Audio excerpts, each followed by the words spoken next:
i-introduce ko na po ang ating speaker today.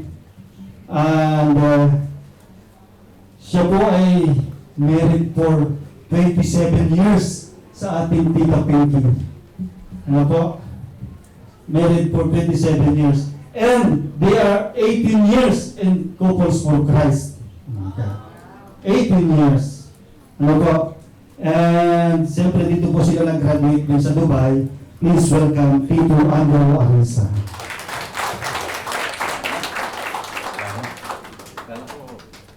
Kala ko kanina may ibang lahi kasi nag-i-English siya pagpasok. Kinakabahan na kagad ako kahapon. Kasi hindi ako nakahanda. Before anything else, ako nga pala si... It's okay bro. Ako na bahala. Salamat kapatid. Ganito lang po kami dito. A little bit informal, but we are truly faithful and believing ating Panginoon. Ano?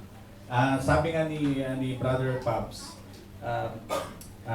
saglit lang po ang ano natin, ang Christian Life Program. So, sabihin na po natin walang putol, so 2 months. But I'm sure there will be family days na i-skip kayo. Kasi we're always practicing family day dito kung saan naka-priority po kami sa family. We will have fellowship with our families. Yung ating pong family talaga ha. Hindi po yung family ng Couples for Christ. Ako nga po pala again, si Brother Anto Arisa. Siguro mga ilang taon na lang, magti-30 years na kami sa labas. So, matagal na kaming OFW from Saudi Arabia then dito sa UAE.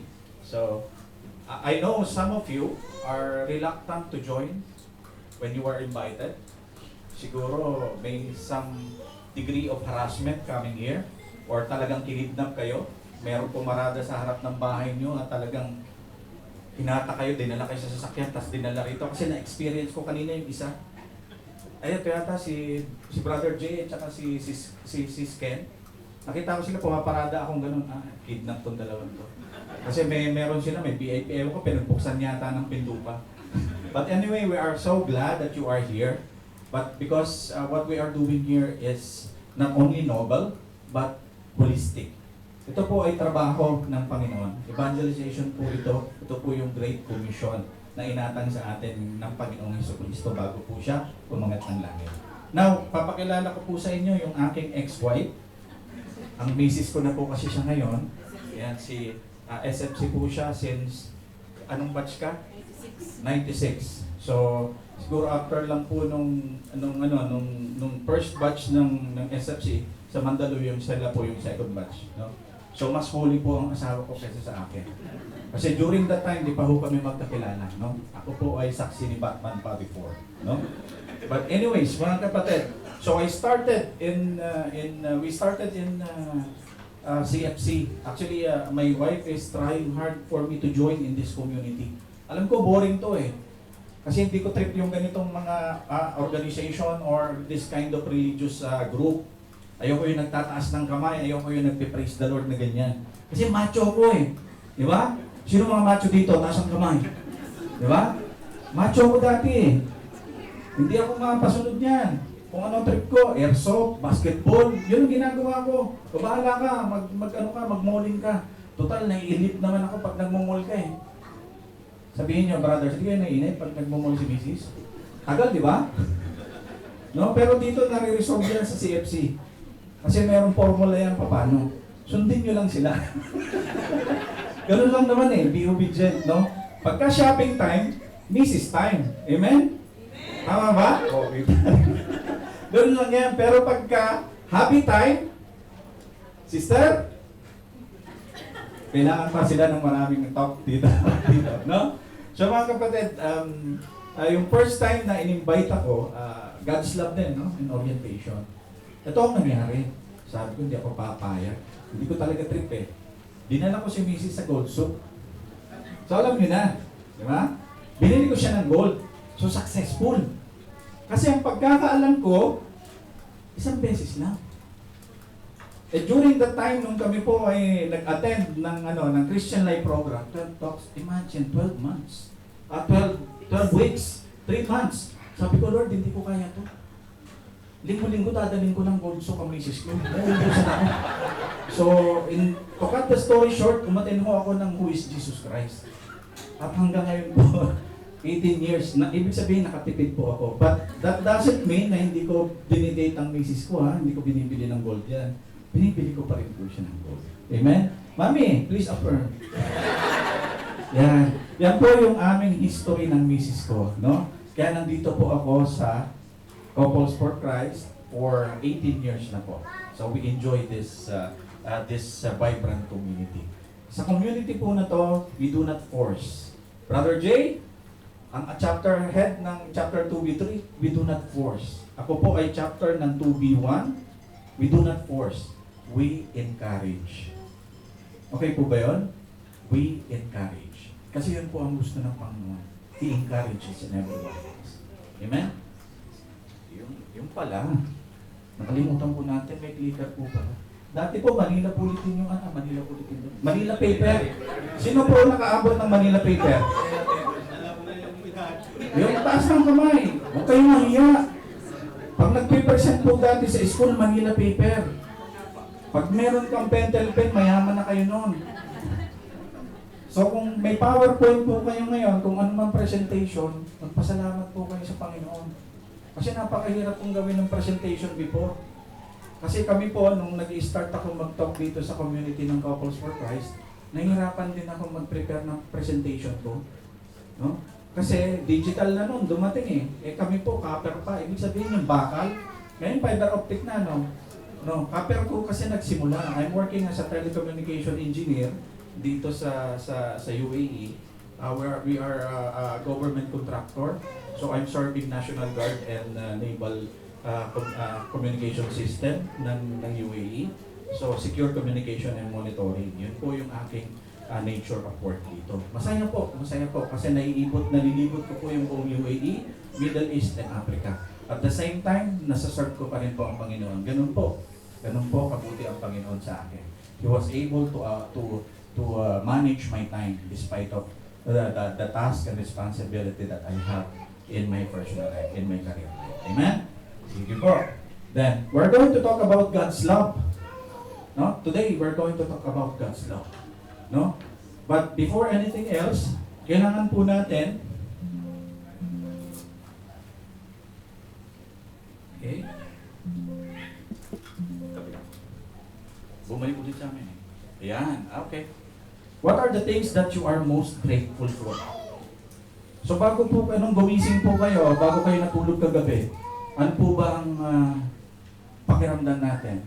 Ano po ang behavior natin? Ano po ang attitude natin? Are we frustrated? Are we disappointed of something? Dahil weekend na, tumatawag pa ang boss natin, may deadline, hindi tayo nakapag-submit. Most of the time, when we are not in line with God, we are focused on our frustration and disappointment, right? But we forget our, yung to be grateful, yung mga things that we are supposedly happy, no? Happy ba kayo kasama nyo, misis nyo at mister nyo ngayon? Parang hindi. Parang hindi, no? Ngayon, ito po yung una natin gagawin, ano? May papas po ang service team sa bawat isa po. Please, i-write nyo po, huwag po yung hinaing. I-write niyo po kung bakit po kayo masaya. I-write niyo po kung bakit po kayo masaya. I-write niyo po kung bakit kayo grateful ngayon. Hindi po yung binwisit ako ng asawa ko, gano'n. Hindi niya ako sinunod. Kumbaga, ang boss ko masyadong malupit sa akin. Huwag pong negative. Let's write down first yung positive so we can start attracting positive things. No? Positive attracts. Pagka nag-attract po tayo ng negative, for sure, negative po yung papasok sa buhay natin. No? Let's focus first on things that we are grateful for. I'm sure hindi ka naman grateful dahil salbahe ang misis mo. Diba? I'm sure grateful po ang misis ko dahil sumusunod siya sa mga plano ko. Ganun ang gusto ni Mr. di ba? Grateful po ako sa Mr. ko dahil kahit pagod siya sa trabaho, naglilinis pa rin po siya ng bahay, nagluluto pa rin po siya. Yun something to be grateful. Not necessarily napakalaking bagay. Binili po ako ng kotse ng Mr. ko. No, not necessarily. Yung maliit lang po na bagay. Be grateful po. Ilista po natin, no? It's one thing of giving praise and encouragement sa Mrs. at Mr. nyo, sa spouse. Kasi dapat po paggising natin sa umaga, nagpapasalamat na tayo sa Panginoon, titingnan natin yung Mrs. natin at saka yung Mr. natin. Lord, salamat po. At ipinagkaloob niyo po sa akin yung ipinagdarasal kong tao. Amen? Be grateful po. Focus po muna tayo sa mag-asawa. Then, sa mga susunod pong talks, mapopokus po tayo sa mga anak natin, sa pamilya po natin. No? So, right now, please write down yung mga bagay na you are grateful. No? Alisin po muna natin yung negativities, yung kinaiinisan nyo. Alisin nyo po muna. We will counter that. No? We will counter that. So, we'll start somehow healing one another. No? Heal po muna natin yung sarili natin. Sino po tapos na? Pakitaas po yung kamay, tapos na po. Huwag po kayong mag-alala, hindi ko po kayo tatawagin.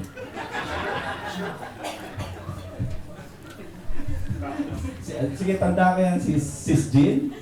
Hindi kita tatawagin. Patatayuin lang.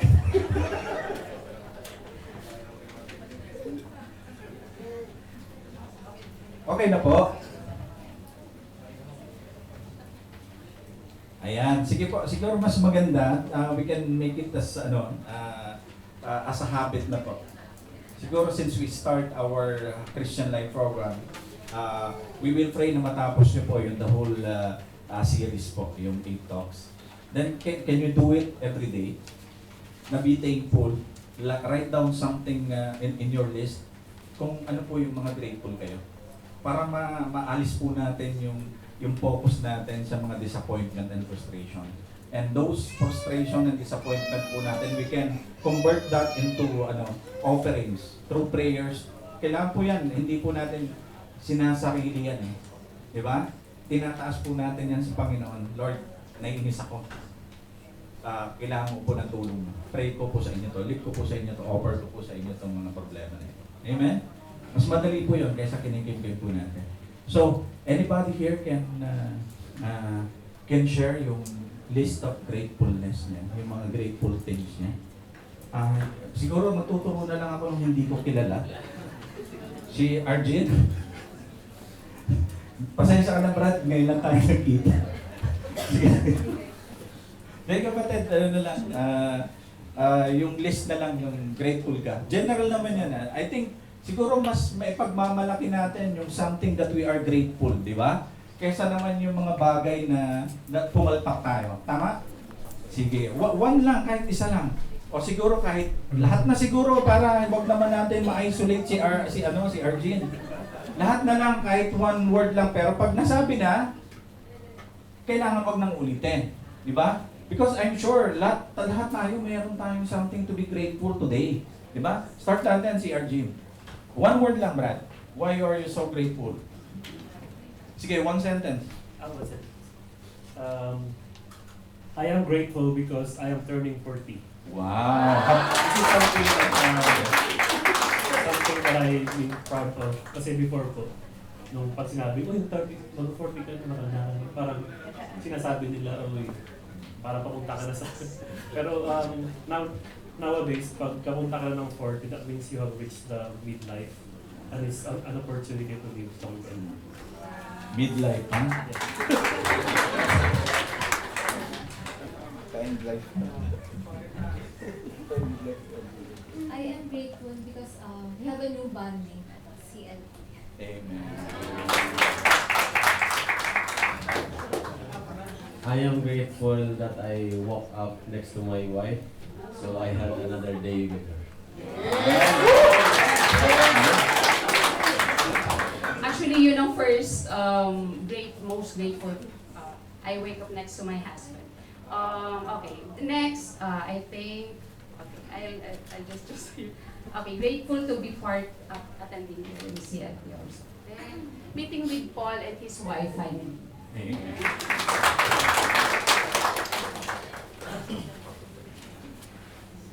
I'm grateful today and every day because I know God is with me every day. I'm grateful grateful for having the opportunity to be with my wife here in the UAE. Actually, I'm grateful because he said to join the CLP. I'm grateful for being home again. I'm back with my wife again.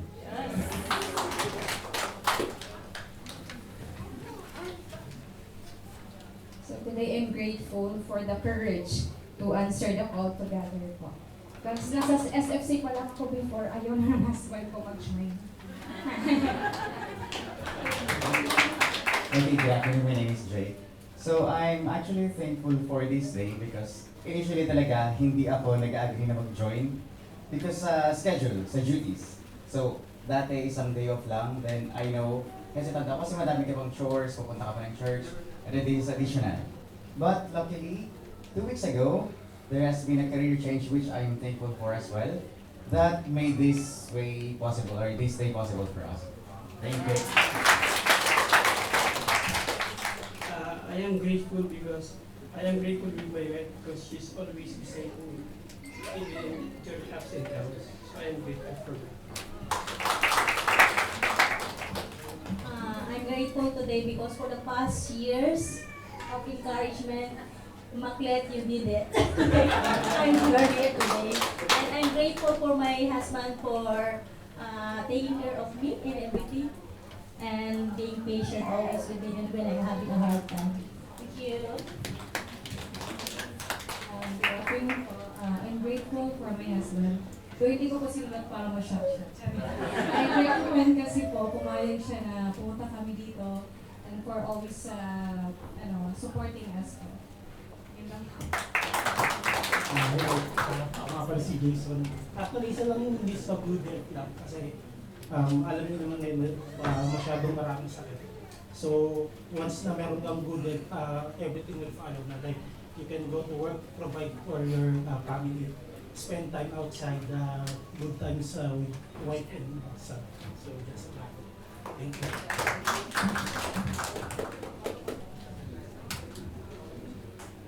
Grateful because we are still together kahit na pabigas sa ulo ko.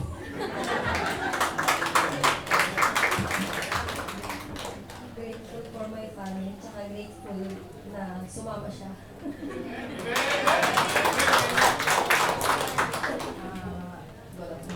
Grateful po for having a good husband and handsome.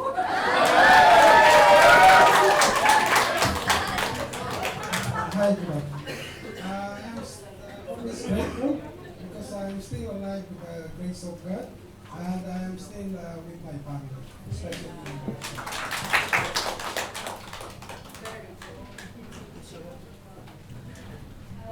Grateful because my family is complete and healthy. I'm grateful for where my husband's work because I'm able to stay at home with the kids. Sabi niya lahat eh. I'm grateful kasi happy yung asawa ko pagising niya kasi nagawa ko lahat ng mga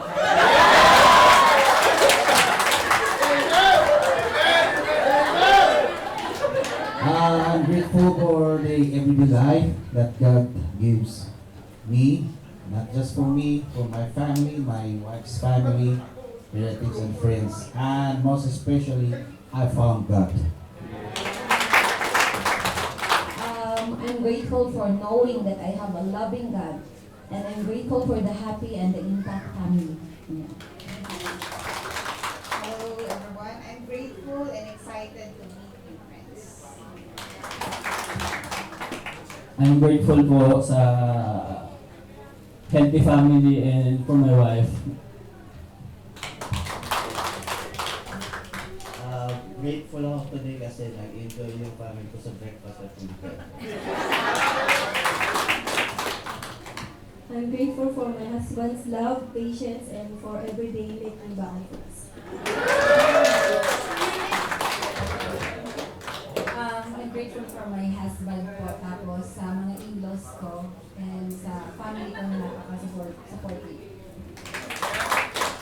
Grateful po ako dahil siyempre po kami lahat dito sa UAE at ang family ko. And may work kami para sa asawa ko na nakapag-fulfill kami sa lahat ng kailangan. I'm grateful po kasi naimbitahan kami dito ngayon sa okasyon.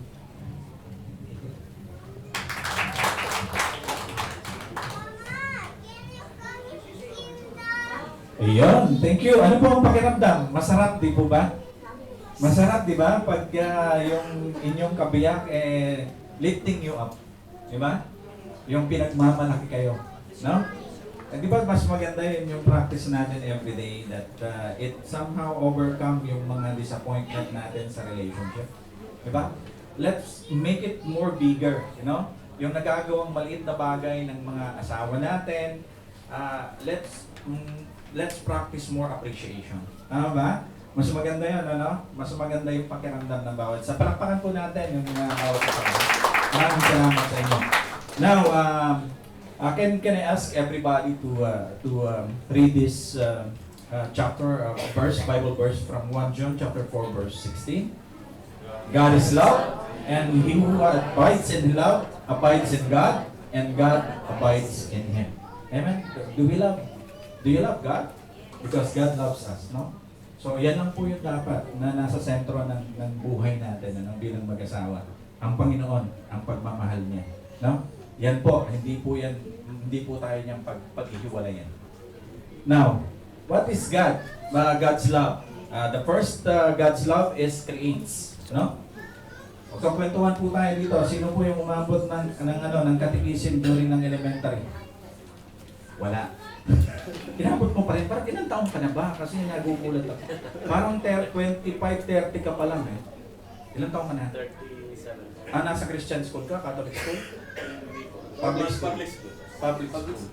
Eh bakit ako 55 na ako Kasi noon merong religion na subject sa public school. Then later on nawala yan siya. Dito po unang napakinggan yung God loves creates, no?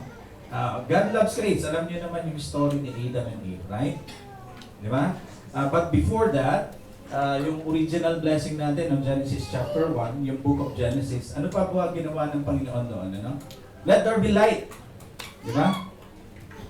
Doon pumasok yung mga kalawakan, then binuo niya yung tubig, yung mundo natin. Then what else? Ano ba binigay doon? No? Binigay yung mga hayop, yung mga ibon, yung mga isda, di ba? Binigay yan hanggang sa 5th day, yan ang ginawa niya eh. Yung mga trees, lahat ng mga nature, no? He have created that, di ba? No? But on the 6th day, anong ginawa ng Panginoon? Di ba? Si Adam. Tayo, kawangis ng Panginoon. Ano pa yung nandun specifically na nandun sa words ng Panginoon? No? He created us in His own image and with dignity. Tama? With dignity. Ano po? Yun po yung isa sa mga nagdi-differentiate sa atin sa mga previous creation ng Panginoon. Tulad ng hayop, no? Ano po ba ang ginagawa ng hayop na minsan nahahalin tulad sa tao? Na nawawalan po ng dignity ang tao. Unfaithfulness to his partners. Tama? Nakita niyo po ang hayop, di ba? Kung ano-ano na lang, kung sino-sino na lang. Di ba? Remind you, brothers and sisters, we are created by God with dignity. And we are created, no, to take care of all His previous creation. Yung mga animals, di ba? And we should not be the same in that kind of nature. Tama? So we should be faithful to our wives. We should be faithful to our husbands. Ha? Tama? So yung sinasabi nilang spare ribs, di ba? Kinuha yung tadyang ni Adan para gawin si Eva. There's no such thing as spare ribs, ha, mga kapatid? Kasi part ng Genesis, ano? So be faithful to one another. Keep that dignity. Amen? Kaya ba? Amen.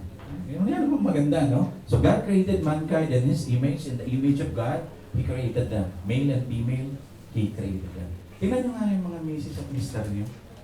At sabihin nyo, kawangis ka ng Diyos. Kawangis ka ng Diyos. Tama ba? Diba? Di ba pag nakikita mo si Mr. at si Mrs., anong pakiramdam? Heaven dapat, di ba? Matagtatawanan, di ba? Ganun naman talaga dapat. Dahil kawangis tayo ng Diyos, God created us, di ba? Dapat ang pakiramdam natin, nasa heaven tayo. Amen? Amen? Amen.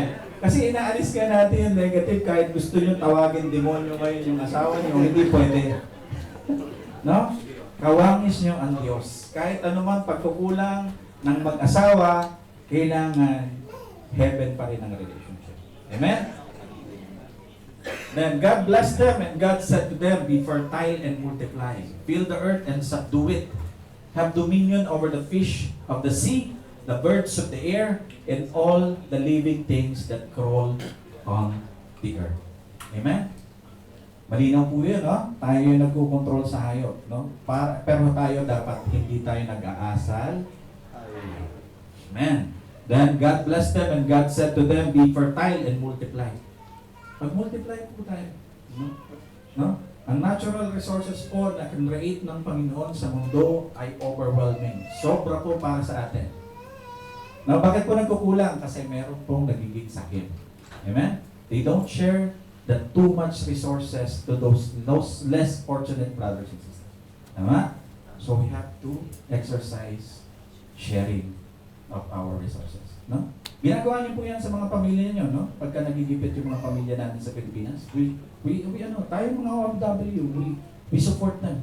Especially yung mga mother natin, mga parents natin, no? Mga kapatid natin. It's part of sharing. Amen? So, God looked at everything He had made and found it very good. Evening came and morning followed the sixth day. So, even ang Panginoon sinabi niya, those I have created, no, ay good. But yung sixth day na ginawa tayo, na tao, nakawangis ng Diyos, ang sabi ng Panginoon, very good tong nagawa ko na ito. Amen? Very good tayo, mga kapatid. So hopefully you will not be succumb into depression na nagsiself-pity tayo. Dapat hindi ganun.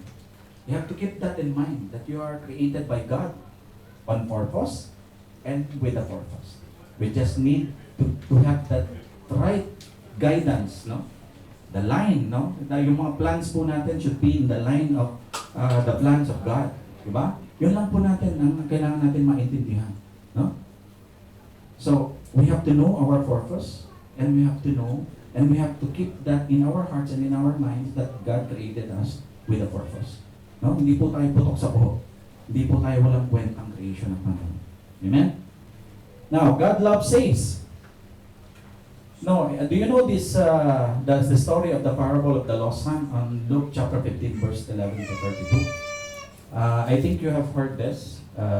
Father, I have sinned against heaven and against you. I no longer deserve to be called your son. So he got up and went back to his father. Actually, ito na po yung bumabalik na siya sa daddy niya, no? Sa tatay niya. Actually, may dalawang anak na lalaki. Itong isang, we can say, a rich man, a father, no? Yung kanyang, siguro, black sheep na youngest son, asked his inheritance even hindi pa siya namamatay, no? And what he did, yung father, okay, sige, binigay niya. Kasi pera lang naman yan. Okay. So, nilustay po lahat ito. No? Inabuso nung bunsong anak niya. Then later on, naubos. Then, siguro, nandun siya sa isang lugar na walang puso yung komunidad na yun, na he even sleeping with the pigs, no? With the poultries. At ang kinakain niya, kung ano rin yung kinakain ng mga hangin. No? So, yun lang ang pinapakita dito that siguro yung parable dito is if you disrespect your father, no, God most likely will remove His grace and mercy to you for you to be educated. Para matuto ka no, sa ginawa mong kalapastangan sa iyong magulang, no? So bumalik siya, humingi siya ng tulong, no? And ang sabi niya pa nga doon na huwag niyo po akong ituring na anak ninyo. No? Dahil ang anak niyo po'y patay na, iturong niyo na lang po kung isang tagapagsilbi ninyo dito sa inyong tahanan. Kasi sa sobrang hiya niya sa kanyang ama, na nilipastangan niya noon at hiningi niya na kaagad yung hati ng kanyang mana. No? So, anong nangyari? Ang ginawa ng ng kanyang ama, in-embrace pa siya. In-embrace pa siya, no? Binigyan pa siya ng panibagong pagkakataon. This story is talking about not in a simple family, no? This is talking about our God and us. Na despite of our sinful nature, the Lord will continue to embrace us. Because that is His nature, to love us, to give us hope. Amen? And since kawangis tayo ng Panginoon, that is what the Lord wants us to do. Give hope. Magbigay tayo ng pag-asa sa mga tao na humihingi ng pag-asa sa atin. Amen? Kaya ba, mga kapatid? Kaya, no? Naintindihan ko yan eh. Sabi ko, ganun pala, masarap pala yung ganun. Na pagka may humihingi pala ng tulong sa'yo, huwag ka palang mainis. Kasi ito pala yung binibigay na grasya ng Panginoon sa'yo. Anak, ikaw yung bibigyan ko ng channel, ikaw yung gagawin kong blesser to be the helper of this person. For him to stand up again. No? Imagine that the Lord will make you the instrument of faith and hope, no? For this specific person to again stand up, no? Amen? Now, God loves is expressed in the offering of His only Son. Our Lord Jesus Christ. Ito yung, siguro, one of your favorites, no? Or siguro ito yung mga favorite yun ng mga Bible verse, no? John 3:16. Tama? Sino nakaka-ano? John 3:16. For God so loved the world, He gave His begotten. Tama yun. No? God loves is expressed in the offering of His only Son. No? Then God loves redeems. Tama? So during that time, our Lord, our Heavenly Father, sent forth our Lord Jesus Christ. No? Kasi talagang ano na eh, no? After nung mga several prophets na, ang mga tao hindi pa rin ganun sumusunod sa kagustuhan ng Panginoon. No? Siguro from the prophet Isaiah, from the prophet Moses, hanggang dumating na si Jesus Christ, talagang ang mga tao, rebellious. Tignan naman eh, may mga tao pa rin hindi naniniwala sa Panginoon. Di ba? Alin ba ang pinakamahirap sundin? Di ba yung ayaw natin? Tama? But kung alam mong tama, bakit hindi mo sundin? Bakit hindi mo gawin? Di ba? Yun lang naman ang sinasabi ng Panginoon eh. No? God loves redeems. No? For God so loved the world that He gave His only Son so that everyone who believes in Him might not perish but might have eternal life. John 3:16. Napakaganda po niya, no? So, God loves is reflected in His creation. No? Tayo po. So, if you know the passion of our Christ, if you know the passion of our Lord Jesus Christ, which you will have the talk next week, who is Jesus Christ, no? Para magkaroon ng most expounded na talks, no?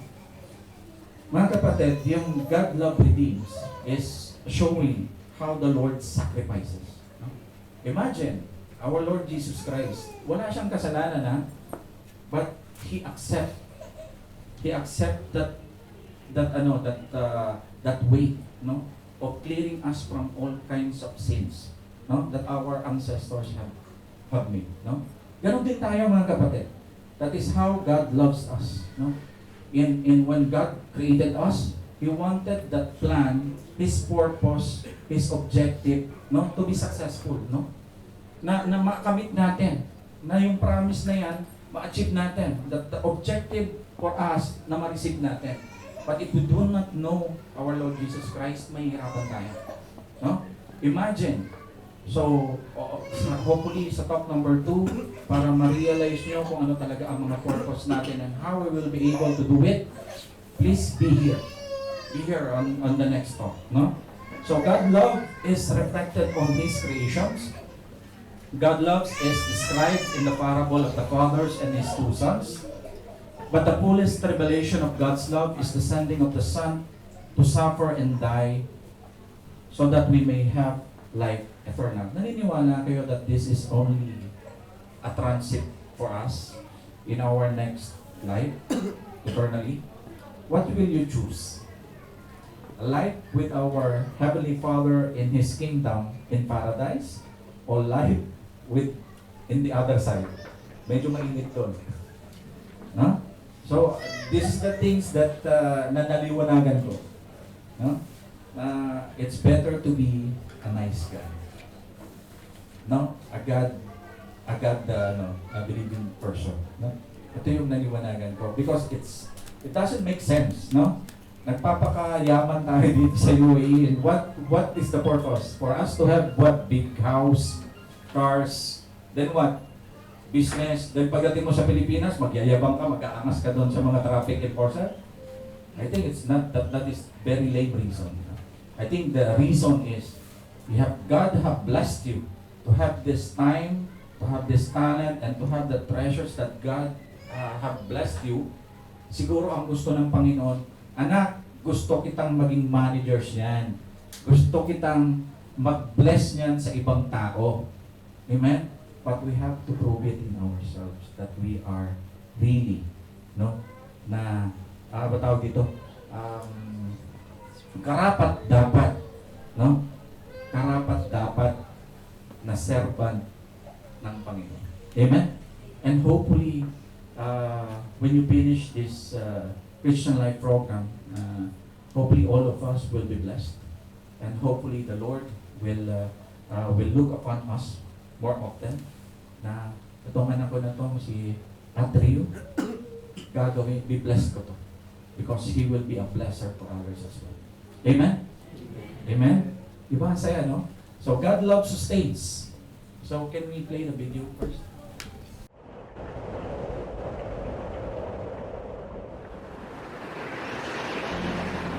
My beloved, in whom I delight.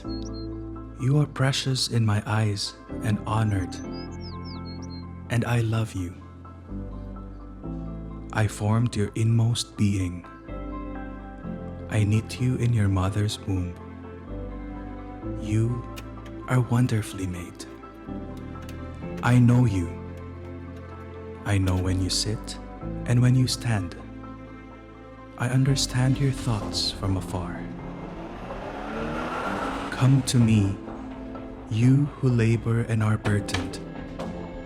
I will give you rest. I am with you and will protect you wherever you go. I will never leave you until I have done what I promised you. Do not fear. I am with you. Do not be anxious. I am your God. I will strengthen you. I will help you. I will uphold you with my victorious right hand. I know well the plans I have in mind for you. Plans for your welfare and not for woe, so as to give you a future of hope. When you call me and come and pray to me, I will listen to you. Remain in me as I remain in you.